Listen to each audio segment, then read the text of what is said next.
नमस्ते बच्चों। मैं मनीषा गोखले आशीष हिंदी क्लासेस में आप सभी का स्वागत है। आज के वीडियो में हम चर्चा करेंगे आपकी पाठ्यपुस्तक गंगा के गद्य खंड से पहली कहानी दो बेलों की कथा के बचे हुए प्रश्नोत्तरों पर। तो चलिए शुरू करते हैं। अगला प्रश्न है पशुओं के लिए कानून। नीचे दिए गए संवाद पढ़िए और प्रश्नों के उत्तर दीजिए। मैं तो समझता हूँ चुराए लिए आते हो, चुपके से चले जाओ। मेरे बैल हैं, मैं बेचूंगा तो बिकेंगे। किसी को मेरे बैल नीलाम करने का क्या अख्तियार है? जाकर थाने में रपट कर दूंगा। मेरे बैल हैं, इसका सबूत यह है कि मेरे द्वार पर खड़े हैं। इसमें पहला प्रश्न है, बैलों का कांजी हाउस में बंद होना न्याय और अन्याय दोनों को दर्शाता है, कैसे? तो बच्चों, बैलों को कांजी हाउस में बंद करना या बैलों का कांजी हाउस में बंद होना न्याय और अन्याय दोनों को दर्शाता है। जो आवारा पशु हैं, जिनका कोई घर नहीं है, वो बेचारे भूखे इधर उधर घूमते रहते हैं और लोगों की मार खाते रहते हैं, तो कांजी हाउस में उन्हें आश्रय मिलता है, मतलब रहने का ठिकाना मिलता है। और साथ ही जो जानवर दूसरों की फसल को नुकसान पहुंचाते हैं, दूसरों के खेत में घुस जाते हैं, उनको सजा मिलती है। तो इस तरह बिलों का कांजी हाउस में बंद होना न्याय तो है ही, साथ ही यह अन्याय को कैसे दर्शाता है, क्योंकि जैसा दुर्व्यवहार उनके साथ कांजी हाउस में किया गया, यह दिखाता है कि अन्याय हो रहा है, क्योंकि उन्हें दाना पानी नहीं दिया गया, चार दीवारी में कैद रखा गया और चंद रुपयों के लिए कसाई को बेच दिया भी जाता है। तो इस प्रकार से ये अन्याय को भी दर्शाता है। दूसरा प्रश्न है, यदि आपको अवसर मिले तो आप बेलों की ओर से कौन कौन से कानूनी अधिकार मांगेंगे? तो यहाँ पर आप अपनी इच्छा से जो आप बेलों की भलाई के लिए करना चाहते हैं वह लिख सकते हैं। जैसे कि फॉर एग्जाम्पल मैंने यहाँ पर कुछ पॉइंट्स दिए हैं कि यदि मुझे अवसर मिले तो मैं निम्नलिखित कानूनी अधिकार मांगूंगा। जैसे उन्हें खाने के लिए भरपूर भोजन मिले, जगह जगह पर उनके लिए हरे भरे मैदान हो जहाँ वे स्वतंत्रता के साथ घूम फिर सके। अगर उनके साथ कोई मारपीट करता है, अत्याचार करता है, अन्याय करता है, तो उसे उचित उचित दंड मिले। और उन्हें अपना मालिक चुनने का भी अधिकार हो। जैसे कि वो गया के यहाँ खुश नहीं थे, वो अपने मालिक झूरी के पास आना चाहते थे, तो इस तरह से जो उन्हें प्यार करे, उनकी अच्छे से देखभाल करे, ऐसे मालिक को चुनने का उन्हें अधिकार हो। अगला तीसरा प्रश्न है, मान लीजिए कि हीरा मोती अपने साथ हुए अन्याय की शिकायत करना चाहते हैं। उनकी ओर से उनकी शिकायत थाना अध्यक्ष को करते हुए एक पत्र लिखिए। तो यहाँ पर आपको औपचारिक पत्र लिखना है और औपचारिक पत्रों में एक फॉर्मेट होता है जिसे हमें फॉलो करना होता है। जैसे कि सबसे पहले हम लिखते हैं सेवा में, उसके बाद जिस व्यक्ति को, मतलब जिस पोस्ट को, जिस पद को हमें पत्र लिखना है वह पद हम यहाँ पर लिखते हैं। जैसे कि यहाँ पर हमें थाना अध्यक्ष को पत्र लिखना है। फिर उस जगह का एड्रेस, जैसे कि यहाँ पर मैंने तिलक नगर पुलिस चौकी इंदौरिया एड्रेस दिया है, आप अपने शहर का एड्रेस भी यहाँ पर लिख सकते हैं। उसके बाद हम लिखते हैं अगले लाइन में दिनांक, फिर विषय शिकायत हेतु प्रार्थना पत्र। फिर हम पत्र का की शुरुआत करते हैं, डियर सर, मतलब महोदय, विनम्र निवेदन है कि हमारा नाम हीरा और मोती है।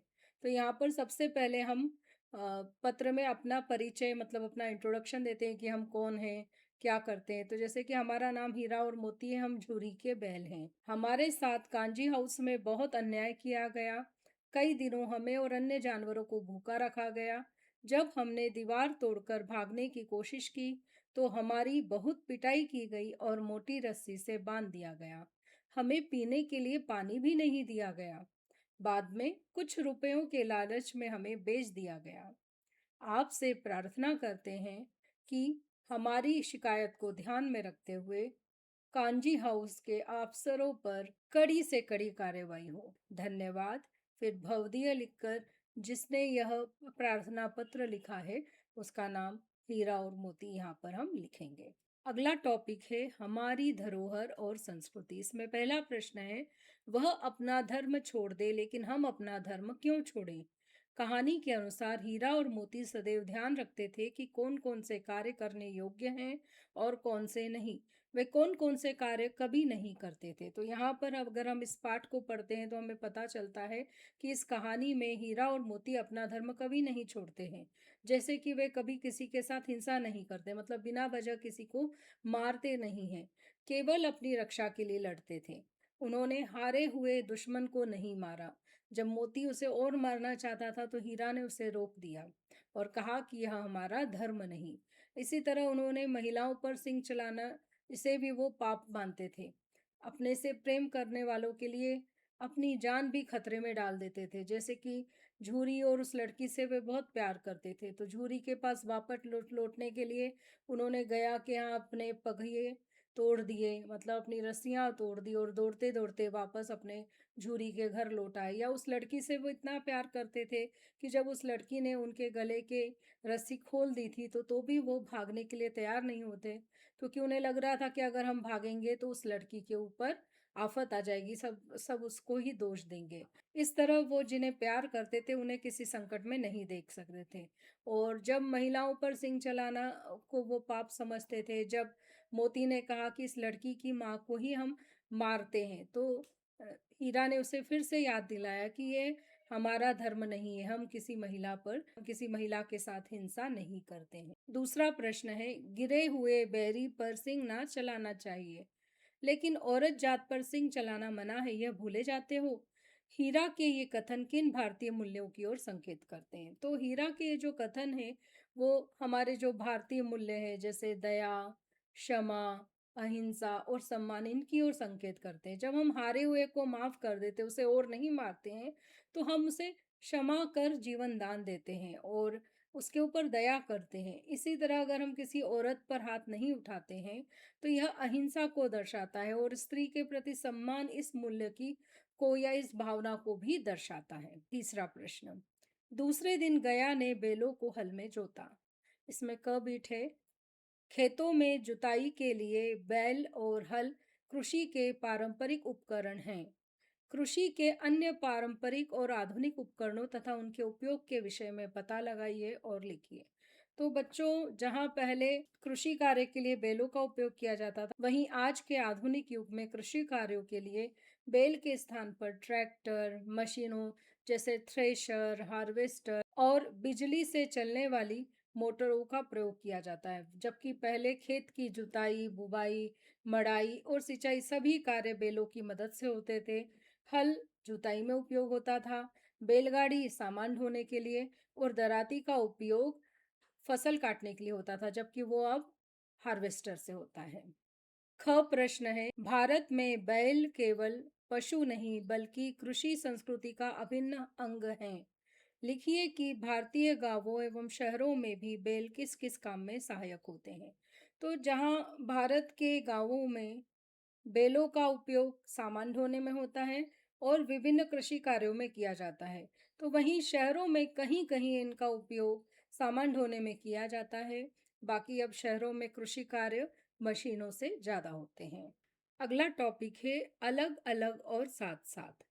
दो चार बार मोती ने गाड़ी को सड़क की खाई में गिराना चाहा, पर हीरा ने संभाल लिया। वह ज्यादा सहनशील था। इसमें पहला प्रश्न है, कहानी के आधार पर हीरा और मोती की विशेषताएं लिखिए। तो देखो बच्चों, यहाँ पर संकेत भी दिए गए हैं। धैर्यवान, गुस्सैल, मेहनती, शांत, सहनशील, ये सारी क्वालिटीज हैं जिन्हें आपको डिस्ट्रीब्यूट करना है कि हीरा में कौन सी क्वालिटीज थी और मोती में कौन सी क्वालिटीज थी। तो कहानी के आधार पर जहाँ पर हीरा बहुत शांत था, चुपचाप रहता था, धैर्यवान था और सहनशील है, वह गया के अत्याचारों को चुपचाप सहता है और मोती को भी संभालता और समझाता है। वही जो मोती है वो कैसा है, मेहनती तो है वो, लेकिन गुस्सैल है और स्वाभिमानी है। वो अपनी इंसल्ट, अपना अपमान कभी भी सहन नहीं कर पाता है और गया के काम न करने पर वह अड़ जाता है। जब गया हीरा की नाक पर चोट करता है तो मोती गुस्से में हल लेकर भाग जाता है। तो इस तरह से वह अपना अपमान सहन नहीं कर पाता, इसलिए वो गया के काम नहीं करता है। और वहीं जब उसको हीरा की नाक पर चोट करता है गया, तो उसे बहुत गुस्सा आता है और मेहनती तो वो है, इसीलिए तो वह दीवार तोड़ने में इतनी मेहनत करता है। दूसरा प्रश्न है, हीरा और मोती की विशेषताएं कुछ कुछ समान और कुछ कुछ अलग हैं, किंतु उनकी भिन्न भिन्न विशेषताएं एक दूसरे को पूरा करती हैं। कैसे? तो देखिए, जहाँ हीरा बहुत शांत है, धैर्यवान है, सहनशील है, वहीं मोती बहुत मेहनती है, गुस्सैल है और स्वाभिमानी है। लेकिन इनकी जो अलग अलग विशेषताएं हैं, इनकी जो भिन्न भिन्न विशेषताएं, वो एक दूसरे को पूरा करती हैं और एक दूसरे की मदद भी करती हैं। जैसे कि मोती का साहस और तेज स्वभाव जहां उन्हें अन्याय से लड़ने की प्रेरणा देता था, वहीं हीरा का शांत स्वभाव और तीव्र बुद्धि उन्हें सही निर्णय लेने में मदद करती थी। अगर हीरा का ऐसा ही शांत स्वभाव होता तो वो कभी भी गलत का या अन्याय का विरोध नहीं करते। ये तो मोती था जो उन्हें उकसाता था, जो हीरा को भी उकसाता था कि नहीं, हम क्यों गलत को सहन करें, हमें कुछ करना चाहिए। और फिर हीरा को भी लगता था कि नहीं, गलत का विरोध करना चाहिए। ऐसे ही जहाँ मोती बहुत अधिक गुस्से से काम लेता था और सारी बात बिगाड़ने की कोशिश करता था, वहाँ पर हीरा उसे शांत करता था और सही निर्णय लेने में मदद करता था। तो इस तरह से वो दोनों एक साथ मिलकर हर तरह की समस्या का समाधान ढूंढ लेते थे। तीसरा प्रश्न है, आपकी कक्षा में भी कुछ कुछ समान और कुछ कुछ भिन्न विशेषताओं वाले सहपाठी हैं। सबकी आवश्यकताएं भी थोड़ी समान और थोड़ी भिन्न है। बताइए कि आप भिन्न विशेषताओं वाले सहपाठी से अपने लिए कैसा व्यवहार चाहते हैं। उनसे पता कीजिए कि वे आपसे अपने लिए कैसा व्यवहार चाहते हैं।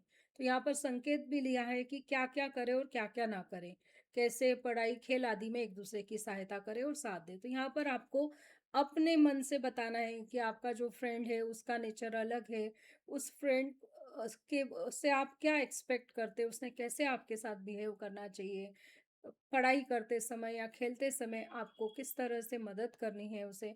ये सब आप अपने विचार तो लिखेंगे, साथ ही साथ उस फ्रेंड से भी पूछेंगे कि तुम मुझसे क्या चाहते हो। तो यह जो क्वेश्चन है वो आप स्वयं सॉल्व करें, आप स्वयं इसका उत्तर अपने मित्रों से पूछकर लिख सकते हैं। अगला प्रश्न है चौथा, दोनों आमने सामने या आसपास बैठे हुए एक दूसरे से मूक भाषा में विचार विनिमय करते थे। कहानी में अनेक स्थानों पर मूक भाषा का उल्लेख किया है।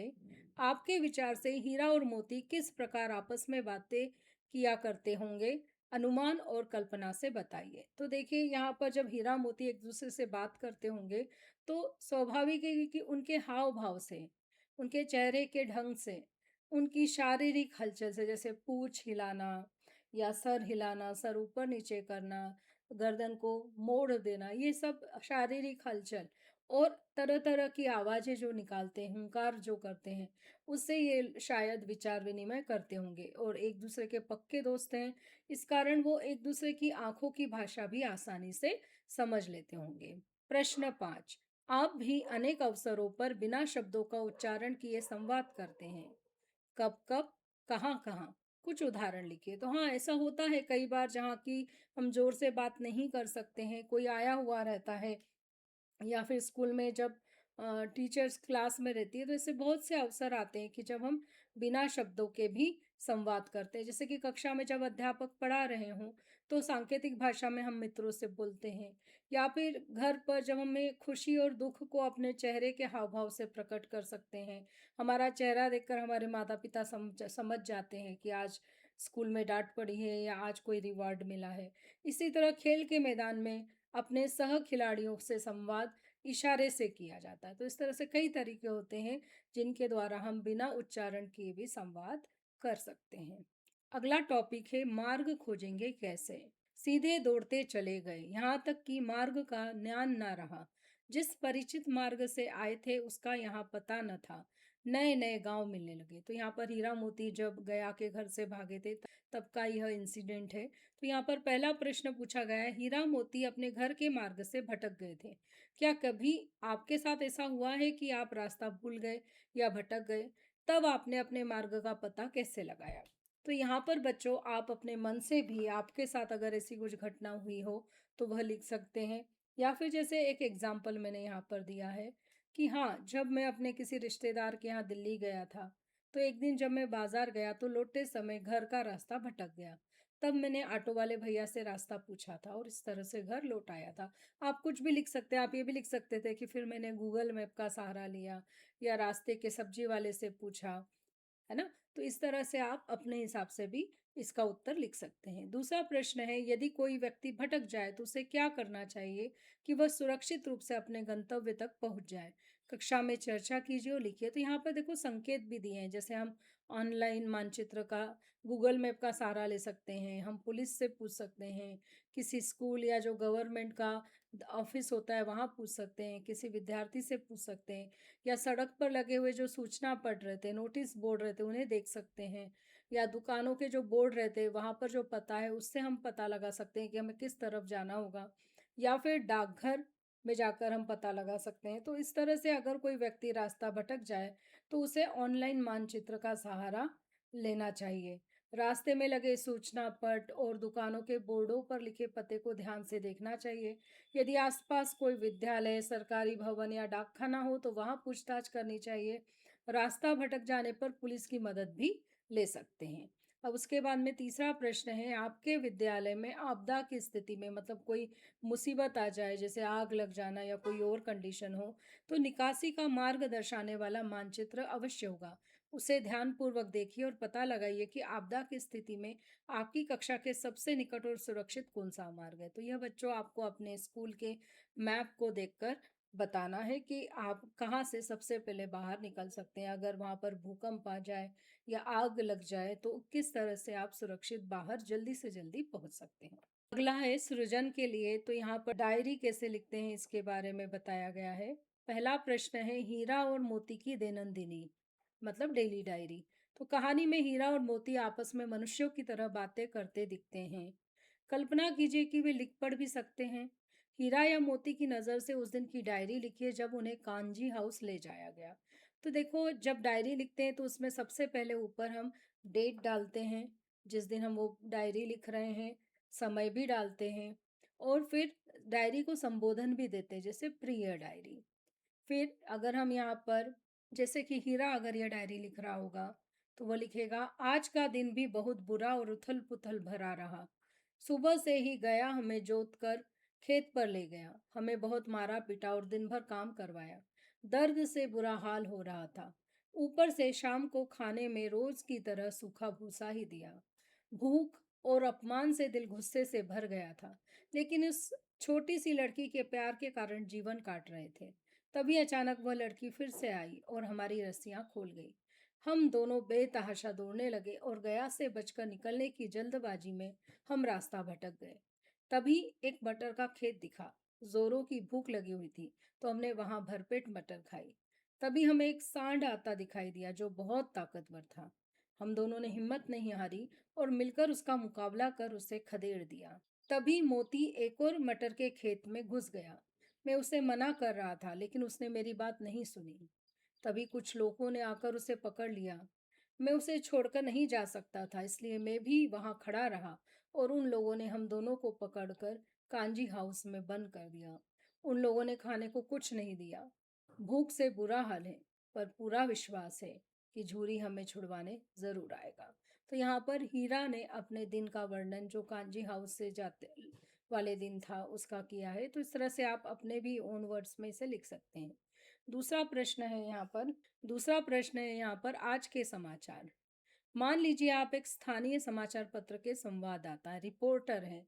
अपने समाचार पत्र के लिए बेलों के कांजी हाउस से भागने का समाचार लिखिए।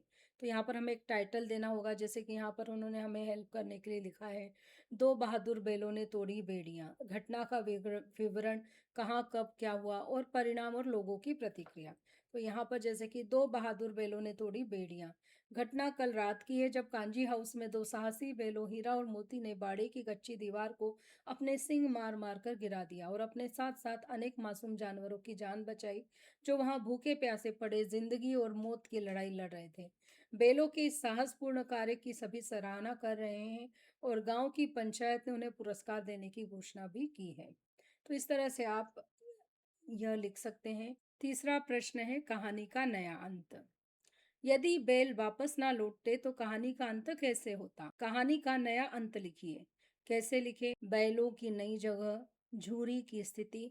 यहाँ पर संकेत में दिया है कि हीरा और मोती अब एक बूढ़े किसान के घर शांति से रह रहे हैं। मतलब हमें यहाँ पर हीरा और मोती को एक बूढ़े किसान से मिलाना है।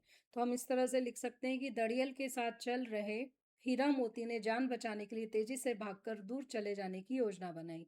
दोनों तेजी से दौड़ते हुए उसकी आंखों से ओझल हो गए। दोनों एक मैदान के पास पहुंचे। वहां पर एक बूढ़ा किसान उदास सा बैठा हुआ था। हांफते हुए दो बैलों को देखकर वह उनके लिए एक बाल्टी में पानी और थोड़ा भूसा ले आया। उस बूढ़े किसान की आंखों में प्यार देखकर दोनों बैलों ने पानी पिया और भूसा खाकर अपनी भूख प्यास मिटाई। वह बूढ़ा किसान उनकी गर्दन को सहलाने लगा और कहने लगा, मेरे बैल वापस लौट आए। हीरा मोती को उसमें झूरी की छवि दिखने लगी और वे उसके घर में शांति से रहने लगे। तो इस तरह से आप स्टोरी को कुछ और एंड भी दे सकते हैं। अगला है चित्रकथा लेखन। तो नीचे दो बैलों की कथा की एक घटना को चित्रकथा के रूप में दिखाया गया है। इन घटना को पहचानिए। प्रत्येक घटना के लिए उपयुक्त संवाद और घटनाक्रम बताने वाले वाक्य लिखिए। जैसे कि हर चित्र के लिए हमें दृश्य को का जो क्रम है, यहाँ पर ये जो पहला चित्र है उसके लिए क्या डायलॉग हो सकता है कि मोती बोल रहा है इससे, हीरा से, कि यहाँ तो इन सभी जानवरों को बंद करके रखा है, उसको और कुछ खाने को भी नहीं देते। उसके बाद अगले डायलॉग में वो बोलता है कि हमें यहाँ से निकलने का कोई रास्ता ढूंढना होगा, क्यों ना हम अपने सींगों से इस दीवार को तोड़ दें। उसके बाद दोनों मिलकर क्या कर रहे हैं, तीसरे चित्र में दीवार को तोड़ते हैं तो दोनों खुश हो जाते हैं और बोलते हैं, अरे वाह, हम दोनों की कोशिश से दीवार टूट गई। और अगले चित्र में सारे जानवर भी बहुत खुश हो गए हैं और वो भाग रहे हैं। तो यहाँ पर हम लिख सकते हैं कि सभी जानवर सजग हो गए और टूटी हुई दीवार देखकर कहने लगे, हम सब अब आज़ाद हैं। भाषा गढ़ते मुहावरे। तो यहाँ पर देखिए, लोग आ आकर उनकी सूरत देखते और मन फीका करके चले जाते। तो मन फीका करना एक मुहावरा है जिसका अर्थ हमें इस वाक्य को पढ़कर समझ में आ रहा है कि वो खुश नहीं रहते, उदास हो जाते हैं। तो इसी से मिलते जुलते मुहावरे हैं, जी फीका होना, उदास हो जाना, जी खट्टा हो जाना आदि। तो दो बेलों की कथा कहानी में भी हमें कई मुहावरे हैं जिनसे यह कहानी जीवंत हो गई है। ऐसी भाषा को मुहावरेदार भाषा कहा जाता है। तो कहानी में से चुनकर यहाँ पर कुछ वाक्य नीचे दिए गए हैं। इन वाक्यों में हमें सबसे पहले तो मुहावरों को पहचान कर अंडरलाइन करना है, रेखांकित करना है और इन मुहावरों का प्रयोग करते हुए नए वाक्य बनाकर लिखना है। जैसे कि पहला वाक्य है, झूरी के साले गया को घर तक गोई ले जाने में दांतों पसीना आ गया। तो दांतों पसीना आना ये एक मुहावरा है जिसका अर्थ होता है बहुत संघर्ष करना, बहुत मेहनत करनी पड़ती। जैसे कि गणित का यह सवाल हल करने में मोहन को दांतों पसीना आ गया। दूसरा है, उसका चेहरा देखकर अंतर्ज्ञान से दोनों मित्रों के दिल कांप उठे। तो दिल कांप उठना मतलब बहुत भयभीत होना, बहुत डर लगना। जैसे कि अखबार में वेनेजुएला में हुए भूकंप की खबर पढ़कर मेरा दिल कांप उठा। अगला है, झूरी की स्त्री ने बैलों को द्वार पर देखा तो जल उठी। तो यहाँ पर जल उठना का अर्थ होता है ईर्ष्या से भर जाना। तो जैसे कि पड़ोसी की नई कार देखकर राजन जल उठा। अगला है, मोती दिल में ऐंठ कर रह गया। मतलब अपनी दिल की बात को ये अब दिल में रखना या अपने क्रोध पर संयम रखने के लिए मजबूर होना। तो जब किसी ने उसके साथ बुरा व्यवहार किया तो उसका तो दिल कर रहा था कि दिल तो करता था कि जवाब में मैं भी हाथ उठा दूं, पर उसके माता पिता का विचार कर ऐंठ कर रह गया। अगला पांचवा है, आएगा तो दूर ही से खबर लूंगा। यहाँ पर ऐंठ कर रह जाना है, देखूं कैसे ले जाता है। तो यहाँ पर खबर लेना मतलब कठोरता से पेश आना। जैसे कि जब उसने पिता की जेब में से चोरी छिपे 100 रुपए निकाले तो माँ ने उसकी अच्छे से खबर ली। जी तोड़कर काम करते हैं, किसी से लड़ाई झगड़ा नहीं करते, चार बातें सुनकर गम खा जाते हैं। तो यहाँ पर जी तोड़कर काम करना मतलब बहुत परिश्रम करना, बहुत परिश्रम करना, बहुत मेहनत करना। तो जैसे कि परीक्षा में प्रथम आने के लिए उसने जी तोड़कर मेहनत की। सातवां है, अगर वे भी ईंट का जवाब पत्थर से देना सीख जाते तो शायद सभ्य कहलाते। तो यहाँ पर ईंट का जवाब पत्थर से देना मतलब कठोरता से बदला लेना। तो जब भी कोई मेरे साथ बुरा व्यवहार करता है तो मैं ईंट का जवाब पत्थर से देता हूँ। आखिरी है यहाँ पर, तो फिर वही मारो, बंदा तो 9 2 11 होता है। 9 2 11 होना मतलब भाग जाना। यहाँ पर हमने एक और वाक्य बनाया है, पुलिस की गाड़ी का सायरन सुनकर चोर 9 2 11 हो गए। अगले वीडियो में फिर से मिलेंगे एक नया टॉपिक लेकर। तब तक के लिए धन्यवाद।